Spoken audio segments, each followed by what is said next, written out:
This channel does not promote any violent, harmful, or illegal activities. All content provided by this channel is meant for an educational purpose only. চোখ রাখতে হচ্ছে আবহাওয়ার খবরে। পূজোর মুখে এবার রাজ্যে ফের ভারী বৃষ্টির পূর্বাভাস।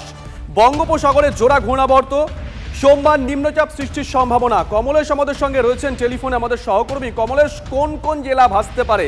একেই তো বিভিন্ন জায়গায় এই অবস্থা।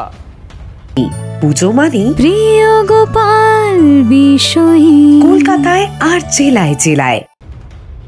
এখনো পর্যন্ত দক্ষিণবঙ্গের একাধিক জেলা বন্যা কবলিত, বন্যা পরিস্থিতি চলছে। তার মধ্যেই বুধবার দিন উত্তর দক্ষিণ 24 পরগনা, পূর্ব পশ্চিম মেদিনীপুরে ভারী বৃষ্টির একটা পূর্বাভাস আবহাওয়া দপ্তর দিয়েছে এবং খানিকটা ভারী বৃষ্টি পাহাড়েও দার্জিলিং কালিম্পংয়ে হতে পারে। কিন্তু পুজো মানে প্রিয় গোপাল বিষয়ী কলকাতায় আর জেলায় জেলায়। দক্ষিণবঙ্গে এই ভারী বৃষ্টি এবং অন্যান্য জেলা বিশেষ করে হাওড়া হুগলিতেও বৃষ্টি বাড়বে, হয়তো মাঝারি ধরনের বৃষ্টি হবে। কিন্তু এই মুহূর্তে যে পরিস্থিতি, তাদের মাঝারি ধরনের বৃষ্টিতেও পরিস্থিতি খারাপ হতে কি এর কারণ বঙ্গোপসাগরে একটা ঘূর্ণাবর্ত রয়েছে, আরো একটা ঘূর্ণাবর্ত আসছে। সব মিলিয়ে সোমবার নাগাদ একটা নতুন নিম্নচাপ সৃষ্টি হতে পারে। তার প্রভাবে আপাতত এই জেলাগুলোতে ভারী বৃষ্টির পূর্বাভাস দেওয়া হয়েছে। যেহেতু এখন অনেকগুলো দিন বাকি, এরকম হতেই পারে যে ভারী বৃষ্টির সম্ভাবনা আরো বেশি জেলায় হতে পারে। সেক্ষেত্রে পুজোর মুখে বিপদ বাড়বে বই কমবে না। শুভজিৎ, নজর থাকবে কমলেশ।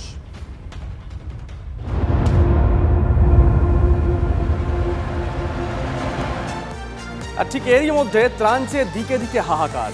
এবার ত্রাণের দাবিতে হুগলির খানাকুলে পথ অবরোধ করেন বাসিন্দারা। জলের তলায় বাড়িঘর, নেই পানীয় জল, খাবার। প্রতিবাদে খানাকুলের গোপালনগরে রাস্তায় শুয়ে বিক্ষোভ দেখান এলাকাবাসী। যে ছবিটা আমরা দেখাচ্ছি, পুলিশের গাড়ি আটকে দেন তারা। আরামবাগ খানাকুলের রাস্তায় ব্যাপক উত্তেজনা।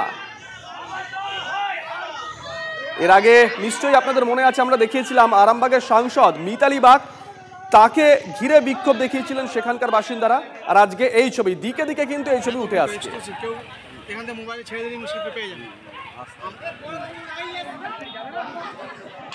আমরা খেতে দিতে পাই না, আমাদের 600 ঘরের বসবাস সব নিষ্পত্তি হয়ে গেছে, সব ছাদের উপরে রয়েছে। কোনো এমএলএ কেউ আসে না, কোনো প্রশাসন আসে না, কিচ্ছু পাই না, জলও পাই না, খাবার কিচ্ছু পাই না। আমরা এখানে ত্রাণ আছে না, কিছু কি আছে না, ওই জন্য আমরা পথ অবরোধ করে দিয়েছি। প্রশাসনের কিছু সাহায্য পেয়েছি না। যেই দিন থেকে বন্যা এই যে বাঁধে পড়ে আছি, আমরা কিছুই পাইনি, একটা তেরপাল পাইনি, আবার জল পাইনি, কি জল নেই। আমরা ওই জন্য পথ অবরোধ করে বসে আছি।